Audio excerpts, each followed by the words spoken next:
சாத்தான்குளம் தந்தை மகன் கொலை வழக்கு விசாரணை தாமதமாவது ஏன் என்று சிபிஐக்கு நீதிபதி கேள்வி எழுப்பியிருக்கிறார். விவரங்களுடன் நிகழ்ச்சி செய்தியாளர் கருணாகரன் விவரம் என்ன? ஜெயபிரியன், அதாவது கடந்த 2020ஆம் ஆண்டு சாத்தான்குளத்தில் தந்தை மகன் காவல் நிலையத்தில் துன்புறுத்தப்பட்டு கொலை செய்யப்பட்ட வழக்கில் காவல் ஆய்வாளர் ஸ்ரீதர், எஸ்ஐ ரகு கணேஷ் உள்ளிட்ட 9 பேர் மதுரை சிறையில் உள்ளனர். அவர்களுக்கு 4 ஆண்டுகளுக்கு மேலாக ஜாமீன் இல்லாமல் உள்ளது. இந்த வழக்கை சிபிஐ விசாரித்து வருகிறது. சூழலில் மதுரை மாவட்ட நீதிமன்றத்தில் இந்த வழக்கு விசாரணை நடைபெற்று வருகிறது.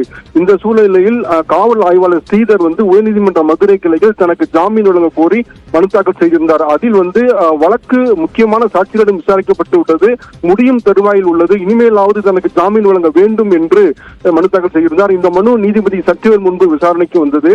அப்பொழுது நீதிபதிகள் இவர்களுக்கு ஜாமீன் வழங்காமலேயே வழக்கு விசாரணை நடைபெற்று வருகிறது. ஆனாலும் வழக்கு விசாரணை முடியாமல் உள்ளது. எனவே ஏன் வழக்கு விசாரணை தாமதம் ஆகிறது என்ற கேள்வி எழுப்பினார். இதைத் தொடர்ந்து சிபிஐ தரப்பு வழக்கறிஞர் கூறுகையில், அதாவது மதுரை மாவட்ட நீதிமன்றத்தில் இந்த வழக்கை விசாரிக்கும் நீதிபதி பணியிடம் காலியாக உள்ளது. எனவே பொறுப்பு நீதிபதி தான் இந்த வழக்கை விசாரிக்கிறார்.